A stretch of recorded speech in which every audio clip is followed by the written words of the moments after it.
Ya, entonces, la semana pasada a ustedes les había dado yo un cuestionario asociado al video, ¿no es cierto? Este que habla de la evolución de la biología del color, ¿no es cierto? Entonces, ustedes tenían que justamente ir resolviendo estas preguntas a medida que iban revisando el video. Ya me di cuenta porque no podían subir la tarea, porque estaba bien confundida de por qué ustedes no podían subir. Y ya, a ver, lamentablemente tengo que darles una explicación que no me gustaría mucho hacer, así como muy pública, pero la pandemia nos ha afectado a todos y yo tengo ahorita un problema súper grave para dormir. Entonces, estoy medicada y a veces eso me deja así medio atontada y no pienso bien. Entonces, su tarea está subida en el aula virtual de fisiología vegetal. Le acabo de encontrar, pero ya me hicieron llegar el trabajo al correo, entonces no hay lío.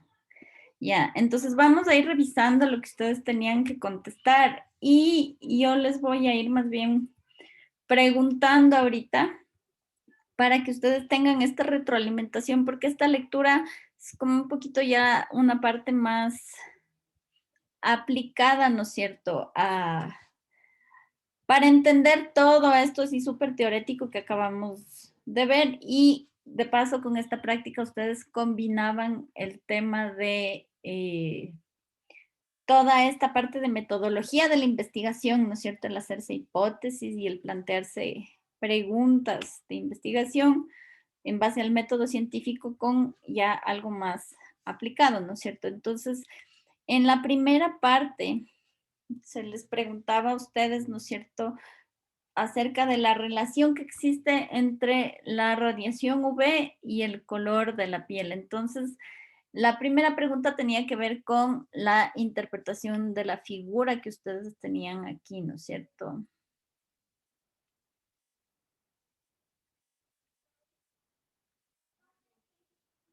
Ya. Esta figurita en realidad es un tipo de figura al que ustedes se deberían acostumbrar ya desde ahora, sobre todo si van a seguir haciendo investigación en, en su campo, en su área, ¿no es cierto?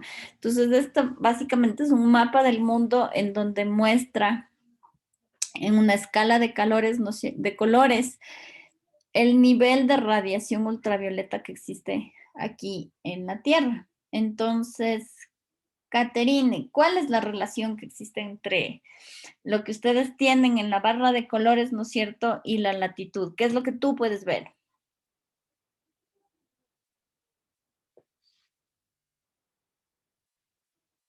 ¿Me puede repetir, profe, por favor? ¿Cuál es la relación que existe entre la escala de color que te refleja la intensidad del... La escala de color que tú tienes abajo, ¿no es cierto?, te define un poco la intensidad de los rayos UV que se recibe en una determinada región del planeta. ¿Cuál es la relación que tiene eso con la latitud?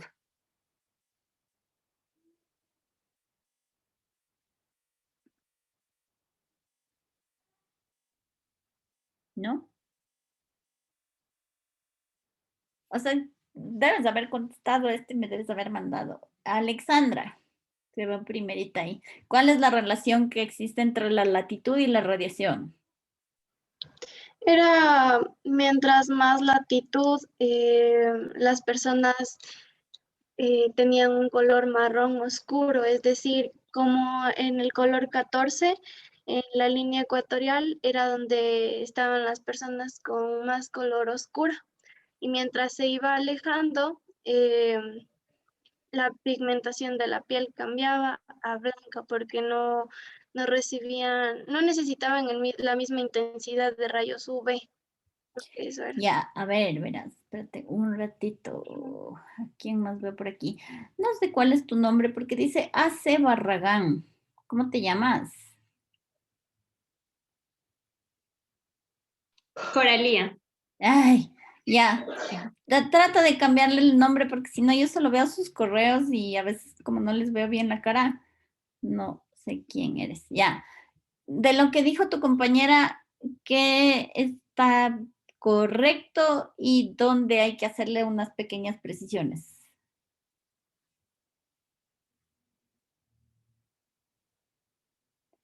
O alguien que me diga si no está de acuerdo con lo que ella mencionó.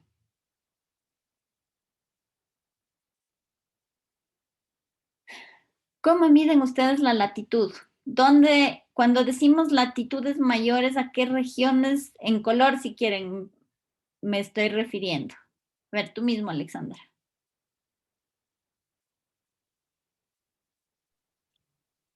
Mientras la latitud, ay, es que no sé en qué parte estoy mal. La latitud, no es cuando tenían más latitud. A ver, los valores de G y son grados que van desde cero. A ver, Arlet, ¿quieres decir algo? No, sí. Mientras más latitud, menos son la radiación UV que hay. Por ejemplo, Ya, ¿dónde tienes mayor latitud? por ejemplo, en los polos, Ya, en países nórdicos, en el caso de la latitud cero, donde pasa la línea ecuatorial, es donde hay más radiación. Entonces ahí está la relación, digamos.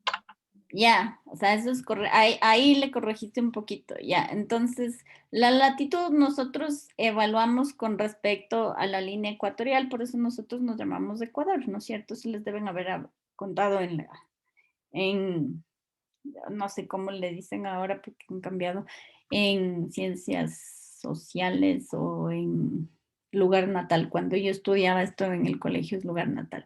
Nosotros nos llamamos Ecuador porque la expedición geodésica que vino a medir el arco del meridiano terrestre, ¿no es cierto? Cuando reportaban diciendo, reportando desde el Ecuador, o sea, desde la línea ecuatorial, y al final a nosotros nos quedó heredado un poco ese apelativo, ese nombre, por eso nos llamamos República del Ecuador. Entonces, la latitud se mide en función de la línea ecuatorial, la longitud se mide en función del paralelo cero, el meridiano cero, que es el meridiano de Greenwich, que está acá. Nosotros tenemos 5 horas de diferencia, o 6, dependiendo de la estación del año, ¿no es cierto?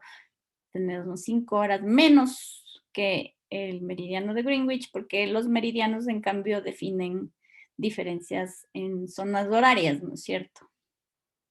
¿Ya? Entonces, por ejemplo, yo hace 5 años estuve en China y tenemos exactamente 12 horas de diferencia entre este punto y este punto, ¿ya? Pero justamente como dijo Arlet, la intensidad de los rayos ultravioleta están relacionados con la longitud porque mientras más cerca del ecuador tenemos mayor incidencia de los rayos ultravioleta. ¿Eso por qué es? A ver, Estefano, ¿tú sabes por qué es eso?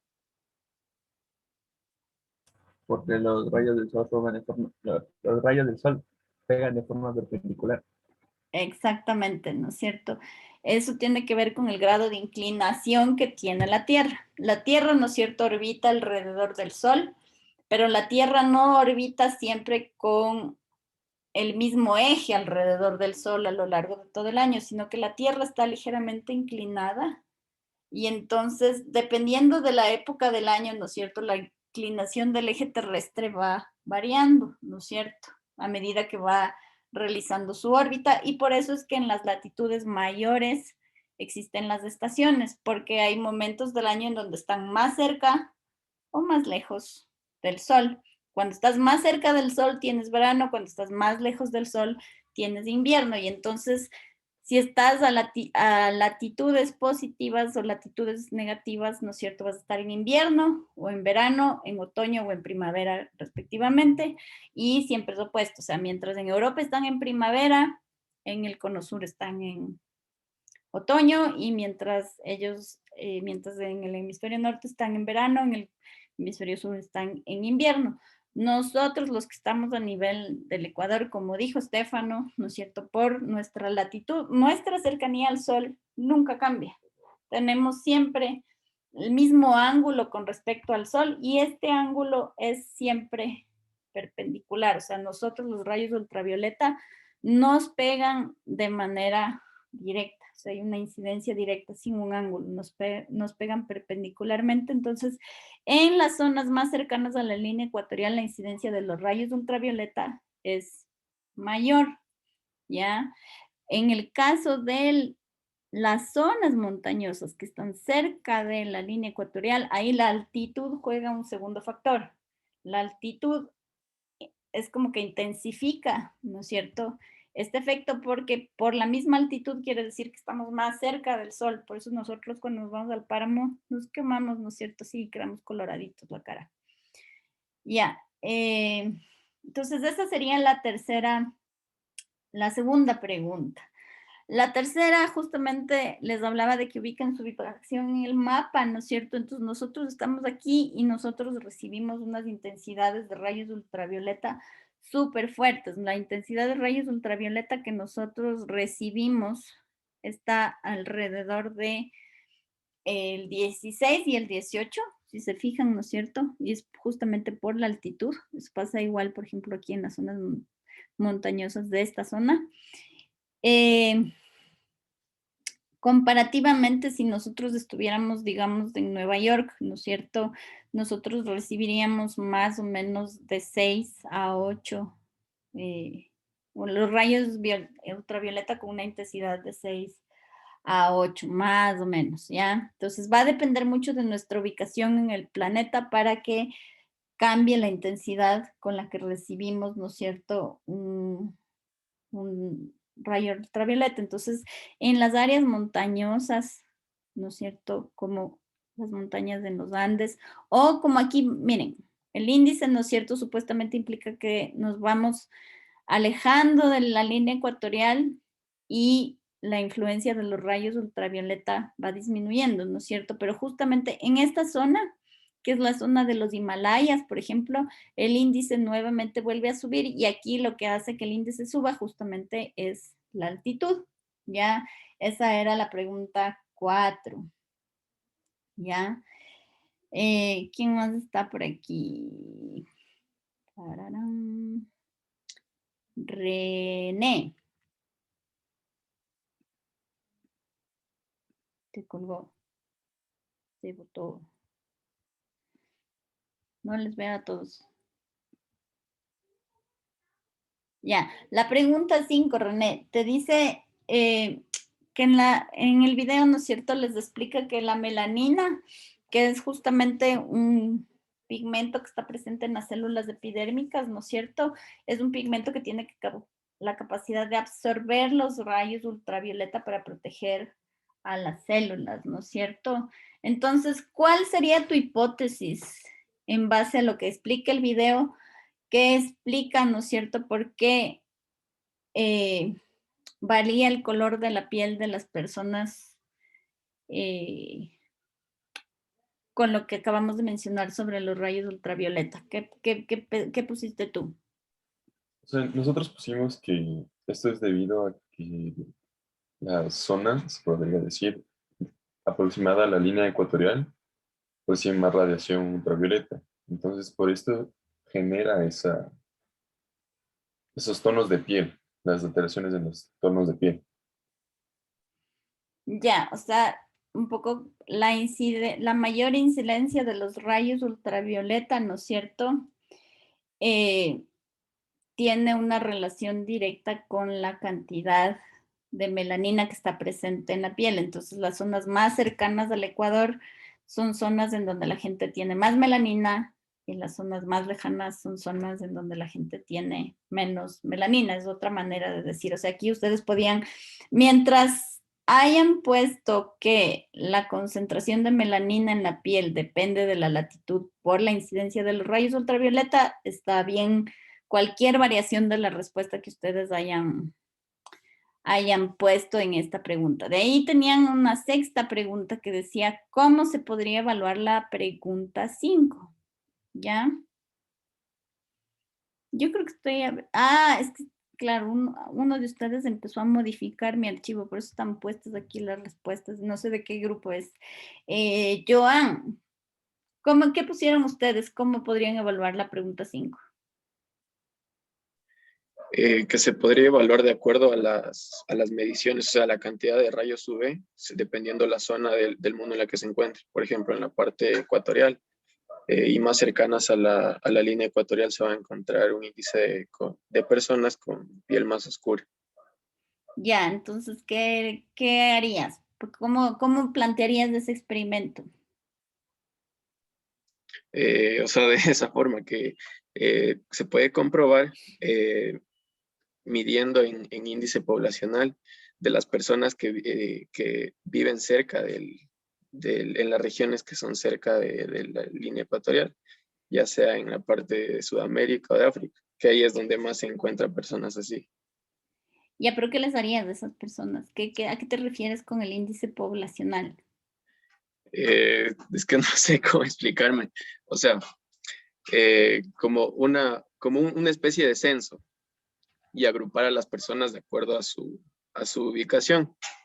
Es que no encuentro las palabras correctas para A expresarlo. ver, Nicole, ¿tú tienes una alternativa ahí para ayudarle a tu compañero?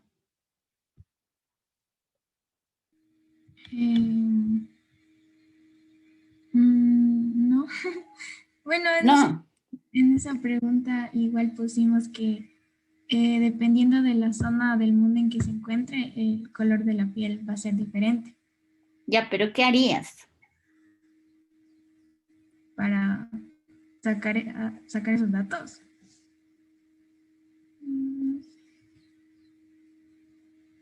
No. A ver, Arlet, ¿tú qué harías? A ver, Arlet, ¿tú qué harías? Ya, bueno, nosotros pusimos que haríamos como que, o sea, algo parecido a lo que dijo Joan, que haríamos como que un estudio del color de la piel de cada persona, dependiendo del lugar en donde se encuentre. Por ejemplo, si hay personas, digamos que en Holanda o en Rusia, y tienen la eumelanina, que es la que da el color oscuro a estas personas, como que, ¿cuál es digamos que la forma en la que se expresa la síntesis de la vitamina D? Entonces, así se podría ver también genéticamente cómo influye, porque, por ejemplo, cuando una persona vive en esos países y digamos que después migra a una zona, por ejemplo, un ruso que migre aquí, va a tener más posibilidades de tener cáncer de piel que a una persona que viva aquí y sea de color. Entonces, más o menos por ahí sería como que lo que nosotros pusimos. Ya, René, tú también tenías la mano levantada. ¿Qué querías decir? Iba a decir lo mismo, profe, que lo hiciéramos mediante un estudio melamínico, midiendo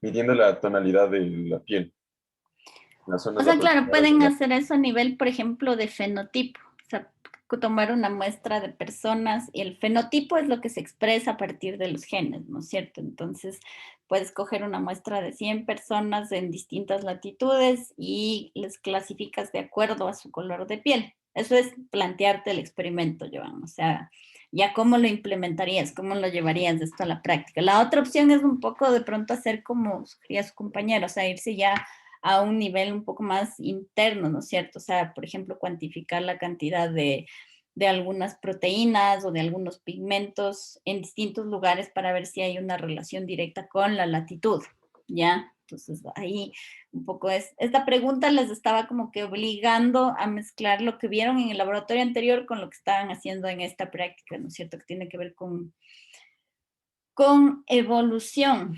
De ahí la siguiente pregunta, la 7. Juan Pablo, les preguntaba por qué cree que la reflectancia se mide en la parte interior del brazo de una persona. Pusimos que por lo general el brazo interior es el que se encuentra expuesto entre los rayos UV y el brazo interior no se encuentra expuesto, por lo que se puede notar que tiene una coloración más oscura el brazo exterior. Ya, o sea, justamente es el que se encuentra menos expuesto, ¿no es cierto? Entonces, es el que tiene en caso de exposición tendría un efecto directo, ¿no es cierto? Se podría ver un efecto directo de los rayos UV sobre sobre esa persona, ¿ya? La 8, que estaba ya relacionada un poquito más justamente a la reflectancia con la latitud. David dice, describa la relación entre la reflectancia de la piel y la latitud. Nosotros pusimos que encontramos que en las zonas bajo la línea ecuatorial existen niveles de menos reflectancia en comparación a las zonas superiores, llegando inclusive a zonas como del Polo Norte, en donde se aleja de la línea ecuatorial. O sea, a mayor latitud ustedes tienen mayor reflectancia, ¿no es cierto? Reflectancia es simplemente que los rayos pegan, ¿no es cierto? Y se reflejan. Ya, el color blanco es lo que suele hacer, es lo que implica eso. O sea, los distintos colores que nosotros vemos son el reflejo, ¿no es cierto?, de las ondas de las distintas ondas de luz que componen, ¿no es cierto?, el espectro de la luz que no son absorbidos.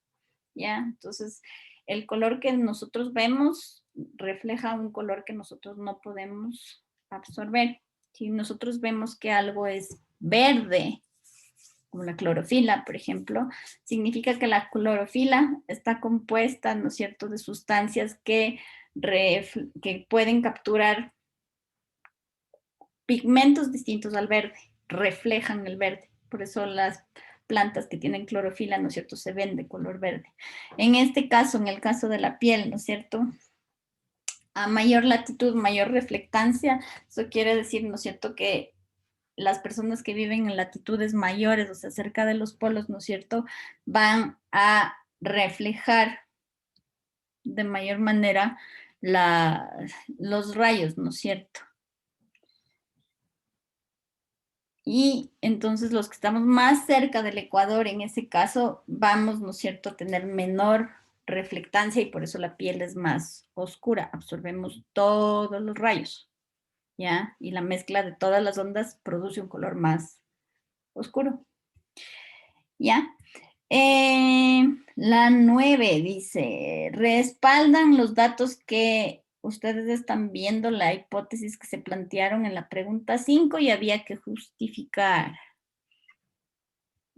2, 3, 4, 5, 6. Aquí me faltan 2.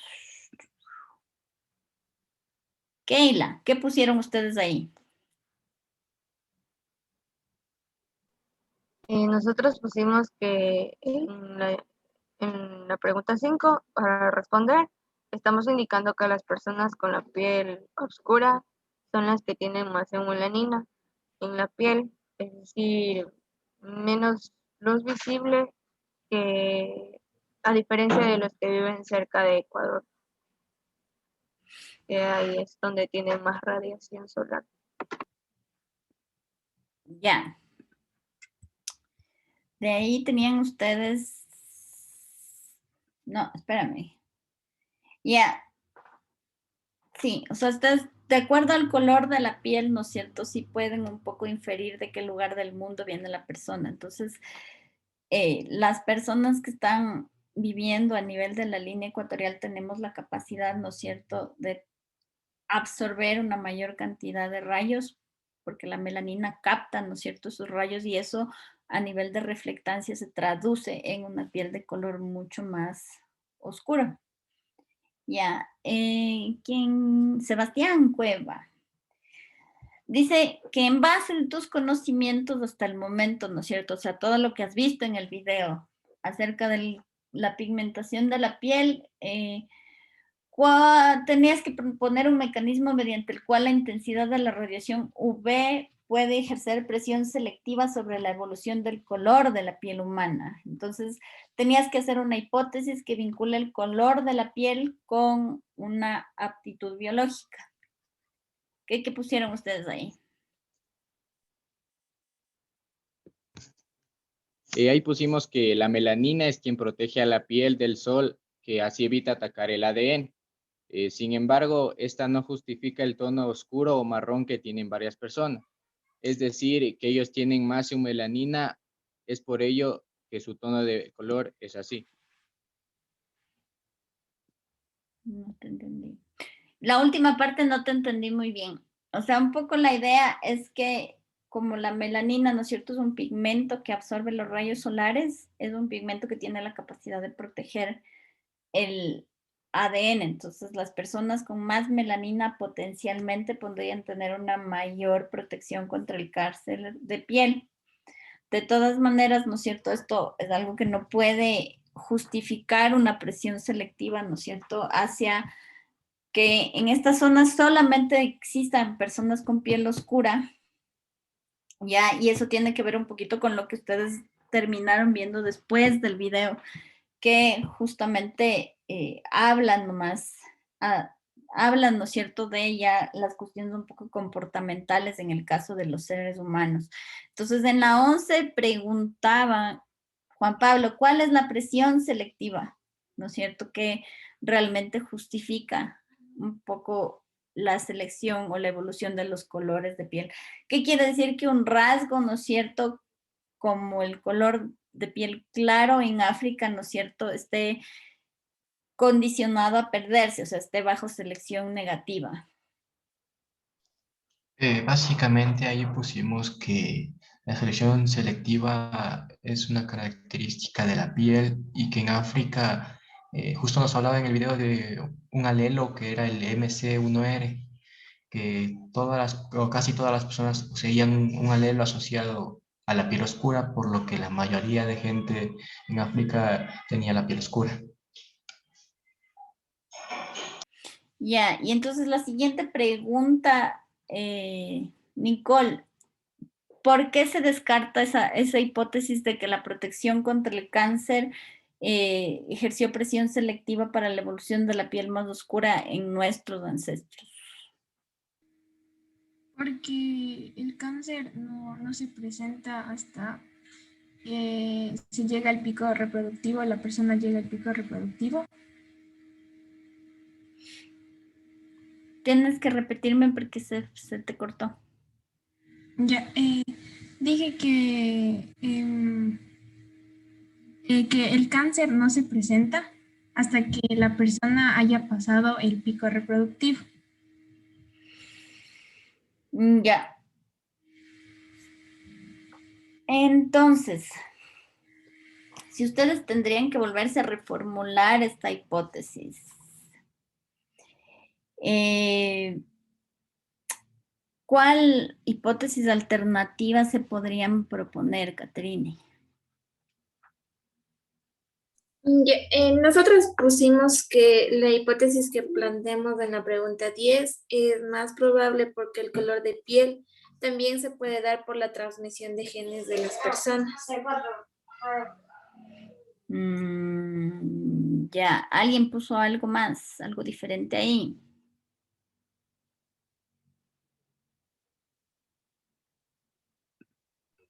Profe, estamos en la pregunta 13. Sí. Ya, espera un ratito.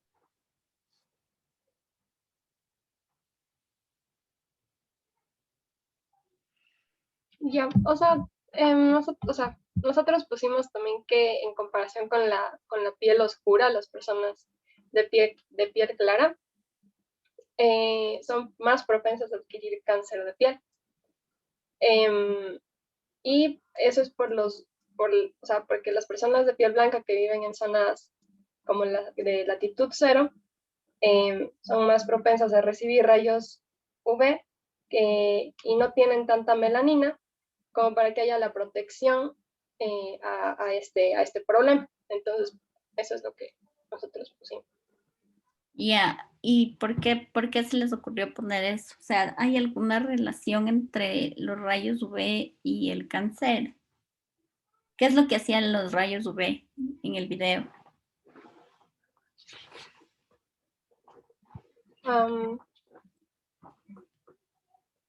Proporcionaban vitamina D y daban folato. Ya, eso vamos a ver más con con ustedes creo que no vemos fotosíntesis, no me acuerdo muy bien, pero sí hablamos de radicales libres. Los rayos UV, al igual que algunos rayos, o sea, la luz está compuesta, ¿no es cierto?, por un espectro de longitudes de onda súper diferente. Algunos de estos rayos, como los rayos UV o como por ejemplo los rayos X, cuando se reciben en gran cantidad, tienen efectos sobre el material genético. Los rayos UV, los rayos X en altas dosis pueden generar mutaciones en el material genético y esas mutaciones eventualmente pueden traducirse en cáncer, porque el cáncer lo que es, dependiendo del tipo de cáncer, pero en general el cáncer a nivel celular es un desorden en el ciclo celular, eso vamos a ver más adelante. ¿Ya? El ciclo celular el ciclo celular tiene algunos puntos de control que son justamente mediados por algunas proteínas, justamente algunas de estas que están mencionadas en el video. Entonces, para que la célula continúe su proceso de división celular, ¿no es cierto? Pasar de interfase a mitosis, donde se divide y nuevamente volver a interfase, la célula, el ciclo celular es como un relojito que se para en estos puntos de control. Si se cumplen o no se cumplen condiciones, el ciclo continúa o el ciclo se queda parado en esos puntos, ¿ya? Que justamente sirven para regular que el material genético, sobre todo, esté intacto. El cáncer actúa sobre los genes que trabajan para generar las proteínas que controlan el ciclo celular. Y entonces las células con cáncer son básicamente células que tienen desórdenes en su ciclo celular. Y entonces, por ejemplo, por eso es que aparecen los tumores, porque estas células empiezan, ¿no es cierto?, a entrar en un proceso de división, de mitosis constante, sin parar. Se reproducen así, rapidísimo, ¿no es cierto? Eventualmente eso puede generar, por ejemplo, un tumor, porque son células descontroladas que además tienen alterado el material genético y que tienen la capacidad de generar problemas, ¿no es cierto? Porque se activan otros genes ya a nivel orgánico, a nivel sistémico, ¿no? Entonces, la melanina lo que hace es, como veíamos en el video, ¿no es cierto?, agruparse alrededor del núcleo para proteger, ¿no es cierto?, que los rayos puedan penetrar al núcleo y dañar el material genético. Por eso es que ayuda a prevenir el cáncer. Entonces, en efecto, las personas que no tienen mucha melanina, ¿no es cierto?, son más propensas a tener cáncer de piel, porque entonces la ausencia de melanina le deja el núcleo más desprotegido y como más vulnerable a la incidencia de estos rayos, ¿ya? Entonces, a mayor cantidad, ¿no es cierto?, de eumelanina, ¿no es cierto?, la piel es más oscura y entonces hay como más protección, ¿no es cierto?, contra los efectos dañinos que pueden tener estos rayos, ¿ya?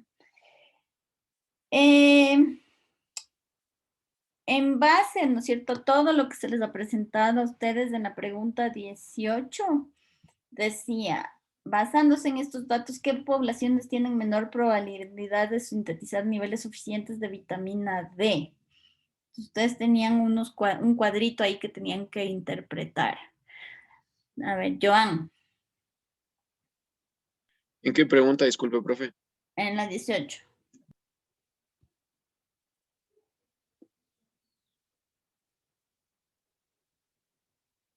Ya, la interpretación que hicimos fue que las personas con piel oscura tienen menor probabilidad de contar con vitamina D. Y, o sea, de contar y de producir vitamina D, que es una vitamina que se produce mediante los contactos de los rayos del sol con la piel. Y que puede ser independientemente del lugar en donde vive. O sea, una persona de piel oscura puede vivir en una parte como en Canadá, que igual no va a poder producir una suficiente cantidad de vitamina D. O sea, en realidad las personas de piel oscura, las que vivimos más cerca del Ecuador, tenemos más facilidad para producir vitamina D, ¿ya? Entonces, en ese caso, por ejemplo, aquí es menos común que nosotros necesitemos recibir un suplemento de vitamina D, pero por ejemplo, las personas que viven en latitudes mayores, por ejemplo, en verano, pueden necesitar, ¿no es cierto?, un suplemento de vitamina D para justamente tener un poquito más de protección, por ejemplo. ¿Ya? Obviamente todo esto que hemos hablado ahorita depende mucho, ¿no es cierto?, de que las poblaciones sean estáticas. Pero nosotros los seres humanos lo que justo nos hemos caracterizado es por nuestra inteligencia, nuestras necesidades, nuestros deseos, incluso, ¿no es cierto?, en convertirnos en seres súper móviles que básicamente arrasamos o nos movemos a cualquier lado del mundo, ¿no es cierto? Y ahí se ha perdido un poquito el control que se podría tener con respecto, ¿no es cierto?, a la evolución del color de la piel y la relación con la distribución de las distintas variantes, ¿no es cierto?, que hay en el mundo. Entonces, ¿cuáles serían los efectos de las migraciones, ¿no es cierto?, en la salud directamente? La pregunta 23, René. Esto te dice justo que describas un poco lo que ves en los datos que están presentados. ¿Qué subpoblación, ¿no es cierto?, tiene mayor riesgo de tener deficiencias de vitamina D? ¿Y cuál tiene mayor?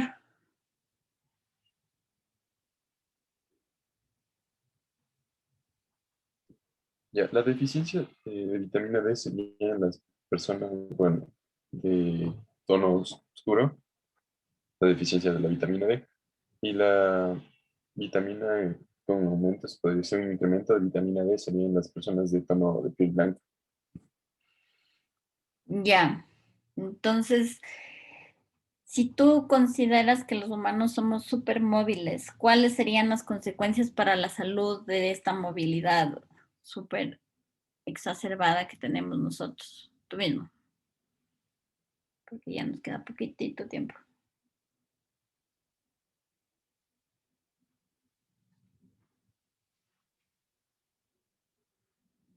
Se colgó. Ya, no, ya. ¿Me podría repetir la pregunta, por favor? O sea, ¿cuál es la consecuencia para la salud de los seres humanos de que nosotros estemos en constante movimiento?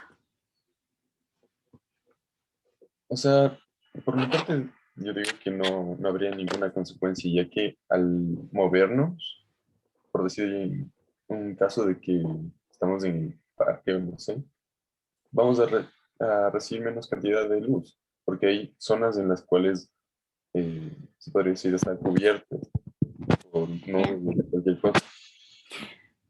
Ahí yo les voy a hablar de mi experiencia personal porque yo soy el ejemplo viviente de que lo que me acabas de decir no se cumple. Yo hice mi doctorado en Dinamarca, que está a una latitud bastante elevada, o sea, básicamente estamos súper cerca súper cerca de la zona ártica, en realidad. Yo me fui 6 años. Yo no era así blanquita, yo era un poco más morenita. Y los 6 años allá realmente a mí sí, a nivel ya de las adaptaciones que eventualmente yo pude haber tenido, sí tuvo consecuencias. O sea, yo pasé 6 años en un lugar donde realmente la intensidad de la luz cambia muchísimo a lo largo del año. ¿Ya? Entre otras cosas, por ejemplo, yo por eso tengo problemas para dormir, porque mi ritmo circadiano en algún momento con tanto ir y venir sí se vio súper afectado. Es un problema aparte, eso es comportamiento ya, pero a nivel de la piel, yo me puse, pero así como Gasparín, blanquísima. Cuando regresé era súper blanca y a mí me ha costado, yo regresé hace 16 años. Y no he logrado recuperar, tener ni el tono de piel que tenía antes, ni la capacidad que tenía yo antes de protección contra las quemaduras solares, por ejemplo. Yo antes podía salir y botarme en el pasto como cualquier ser humano y no quemarme. Ahora yo tengo que usar bloqueador 100 porque no, o sea, yo perdí la capacidad de protección contra las quemaduras solares. O sea, yo ahorita me pongo 10 minutos al sol y ando como camarón. Entonces, el hecho de que los seres humanos nos estemos moviendo constantemente por periodos cortos o permanentemente a otro lugar, sí tiene efectos sobre la salud, porque, por ejemplo, yo ahorita sí soy una persona un poco más vulnerable al cáncer de piel. Perdí la capacidad que eventualmente en algún momento tenía, ¿no es cierto? No sé qué. No sé qué tan a profundidad les puedo explicar esto ahorita sin confundirles, pero por sobre la expresión genética hay el tema de la epigenética. La epigenética es ya el control del ambiente sobre la expresión de los genes. El ambiente puede decidir si un gen se expresa o no, más allá de que esté presente en el genoma. ¿Cómo pasa esto? Porque, por ejemplo, hay procesos químicos que le pueden pasar que puede sufrir el material genético. Se puede, por ejemplo, metilar algunas secuencias para que estas se expresen o dejen de expresarse. Y, por ejemplo, se puede ir perdiendo algunas capacidades o se puede ir adquiriendo algunas capacidades. Por eso, por ejemplo, se habla mucho del tema de la epigenética en temas de comportamiento humano o en temas de conocimiento, ya de desarrollo de la inteligencia, esas cosas que tienen ya más que ver con el entorno, con el ambiente, con lo que te afecta, ¿ya? Entonces, las migraciones potencialmente, ¿no es cierto? La gente por las migraciones puede terminar viviendo en zonas en las que las condiciones ambientales constituyen ya un riesgo para su salud porque no tienen los genes originales para sobrevivir en las condiciones que ese ambiente tiene. Dime si te puedo ayudar con otra cosa. Sí, afuera. Entonces, por ejemplo, eso pasa también en las plantas. Con el cambio climático, las plantitas están migrando hacia zonas donde pueden encontrar ambientes más idóneos. Pero, por ejemplo, las plantas de páramo, los frailejones han ido al ángel, el páramo del ángel, los frailejones, esos grandotes que tienen como orejas de conejo, no les conoce.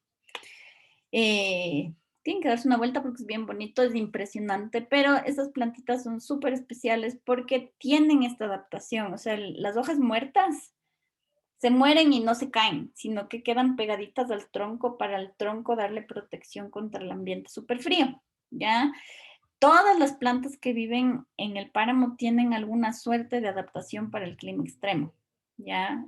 Por ejemplo, las almohadillas, las que forman cojines en el páramo del Popayacta, eso es una adaptación para el frío. A las almohadillas crecen, ¿no es cierto?, como estos tapetes, porque el crecer así apretadas y juntitas genera por adentro de la almohadilla calor. Entonces la planta resiste al frío guardando el calor en el interior. La planta irradia calor desde adentro porque la materia orgánica en descomposición que se acumula dentro de la almohadilla genera calor. Entonces la planta tiene esa adaptación para sobrevivir a las heladas, sobrevivir al frío, pero el calentamiento climático lo que está haciendo es que de pronto esas plantas estén en condiciones que no son aptas para esas plantas. Entonces están muriendo. Ya las almohadillas, los frailejones están de pronto en condiciones nuevas, en climas más cálidos, y su material genético tiene las adaptaciones para el frío, pero no para el calor. Entonces, por evolución, podrían tratar de adaptarse a las nuevas condiciones. Va a haber individuos que tienen, por ejemplo, rangos de tolerancia térmicos mayores, que son los que van a sobrevivir. Lamentablemente, el cambio climático es algo que ocurre a una velocidad mucho más grande que a la que ocurre la evolución. La evolución ocurre en una escala de tiempo grandísima. El cambio climático es cada 10, 15, 20 años. O sea, yo empecé a trabajar en el Antizana en el 2012.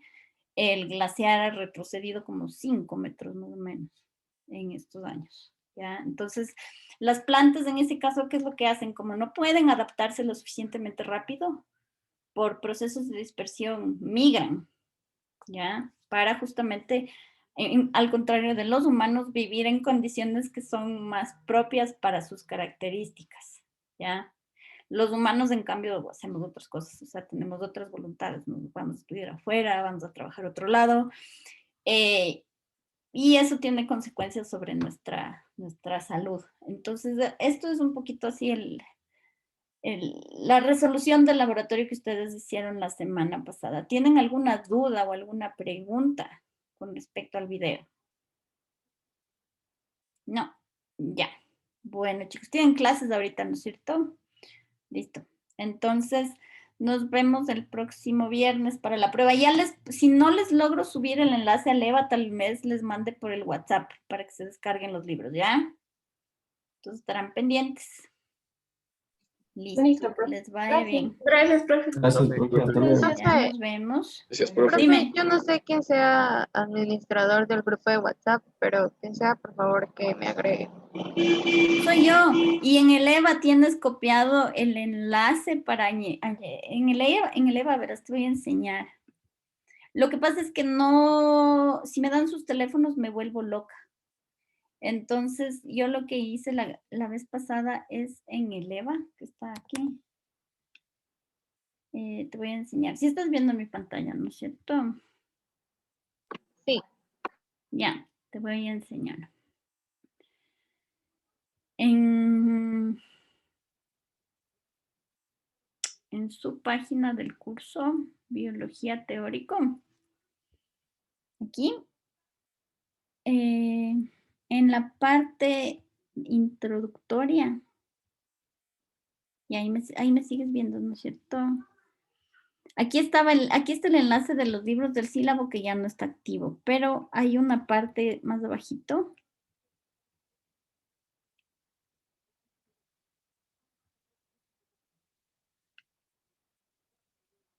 No, también ese enlace ya se fue. Aquí tenían ustedes tenían activo un enlace para el grupo de WhatsApp.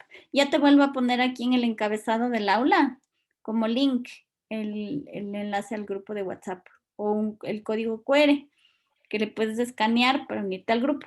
¿Ya? Ya, muchas gracias. Hasta luego. Ya. Listo.